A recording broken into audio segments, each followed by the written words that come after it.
I'm Paul Sibley, a resident of Colorado, live in Marshall, Colorado. Born and raised here in the state. My parents and all my grandparents. Outdoors has always been part of my existence, thanks to my parents, as responsible as anyone for getting me out there and introduced me into the wilds. The climbing trip that I was involved with in Europe in the early 70s with a good friend, Mike Weiss. We had been ice climbing here in the States for a bit by that time, and having developed a gear that was appropriate for ice climbing. We, unlike the Europeans, we really didn't or don't have a lot of glacier ice here in Colorado. Our ice climbing basically began by climbing steep frozen waterfalls that led to the development of pretty much as we know the modern ice climbing today. A group of us here in Colorado and California. English were, and the Scots were also climbing frozen waterfalls at that time, but they also had access to Europe, so they were more involved in climbing the big north faces in the Alps. You know, we didn't have a comparison because neither Micah and I had climbed in the Alps before that. And if you're an alpinist, especially at that period of time, the Alps were, the testing grounds, and had been for years as far as the big north faces, the grand courses of the Alps, the north face of the Eiger, the north face of the Matterhorn, the Dreux. There's a number of large north faces in the Alps that are they're great test pieces, and still are today. This is a climb that Mike Weiss and I did in Chamonix, the north face of Guy du Triolet. It's a big north face. It's basically an ice climb. This was one of the kind of early test pieces we wanted to do. It's known in the Alps as kind of one of the lesser of the grand courses. A good way to kind of see how you perform on a big north face in the Alps. That morning we got up and, as I said earlier, and crossed and got onto the wall. Neither Mike and I felt uncomfortable climbing without ropes at that point, so we were just soloing pretty much side by side for maybe 1,000 feet. It was dark, climbing with our headlamps on. I was comfortable. I was very comfortable there until I started looking down between my legs with my headlamp. When the headlamp was shining straight forward onto the ice, everything was in focus in kind of a way you could view it, make sense of it. But when your light, this beam of light would come down off the ice and you would shine it down between your legs, it would just disappear in this void.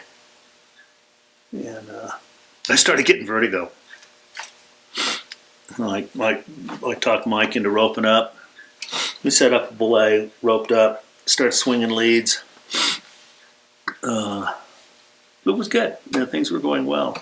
There was a German party that was below us and to our right. And they were trying very hard to pass us. And neither Mike and I didn't think that was a good idea. But we weren't putting ourselves in a position where we were climbing careless or too fast. I had just set up a belay, and Mike was climbing up to me. This German party, as I said, was out and to the right of us about, 25, 30 yards out on the face. I just set up a belay. The Germans were climbing out out on the face, and the leader had just crossed a small snow ribbon on the ice, and his crampons he had balled his crampons up with snow, so he didn't have enough points sticking through or out of his. Didn't have a good enough purchase with his crampons because they were clogged with snow. And when he stepped out off that snow back into the ice, he just took a giant ride. And he was pretty much at the end of his rope and had not put anything in during that whole pitch because they were in a hurry trying to pass us.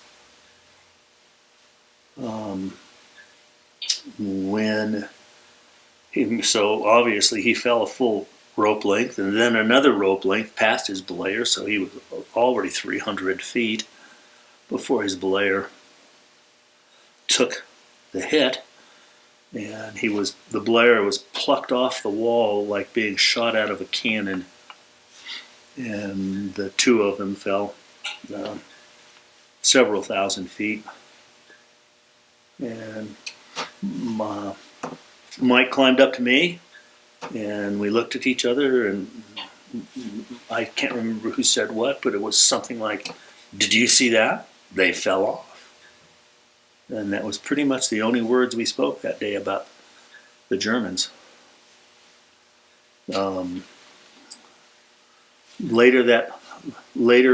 Later on, after we had done several pitches above there, Mike climbed up to me. I just set up a belay. He was standing to the left of me. We're basically standing shoulder to shoulder. He had just clipped into the belay.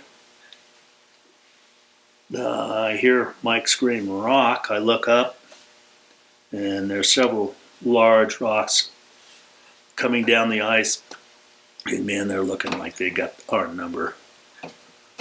I pull into the anchors, try to get myself as flat to the wall as possible, and then Mike gets struck with a rock on his left thigh, on his left calf. It was a pretty major injury. It took and tore his calf off and shoved it down into his ankle, but it didn't break the skin. So his foot and his leg immediately swole twice to maybe 2.5 times its normal size. He passed out, came to. The only thing we could do was climb out of there. I did several pitches to where we could get to a place where I figured a helicopter could pluck him off the wall. His climb from where he got hurt to where I left him was pretty amazing to watch. He would place his tools and then hop up on his one good leg. And when he would hop up, dragging his other leg, he'd place his good leg, I'd pull the rope up tight. And for the first pitch and a half or so, every time he made a move like that, I'd pull the rope up and he'd pass out. He'd faint from pain and loss of blood. Tough dude. We managed to get to a place where I said earlier we could get him pulled out of there by a chopper. This was probably 600-700 feet below the summit. I left him with my duvet, my down parka, then what little food we had and water. Left him with the rope. And I went to the summit and then descended down off the Triolais onto the Italian side. Not the normal descent route. I had heard that year that the normal descent route was pretty open and very crevassed, and I didn't feel like I wanted to be wandering around on in an area where there was crevasses and not roped. So I decided to go down off the Italian side. 9,000 foot descent. Got onto a glacier and wandering from side to side of the glacier trying, because there were crevasses and I'd have to weave between these crevasses and they'd force me from one side of the glacier to the other. Big, pretty steep granite walls, big bergstroms on each side, so I wasn't able to get onto the rock. So I had to just kind of like a maze working through these open crevasses. Came to one point where I couldn't get across, but there was a snow bridge, and I could see the bridge. I could see how thick it was, and it looked pretty tenuous. So I did with what I thought would make it safe, and I got down on my belly and crawled across the snow bridge. So I spread my weight out as evenly as I could over the bridge. That worked. Got down off the glacier, kind of half walking, half trotting down the hill. Met an Italian running down the hill, and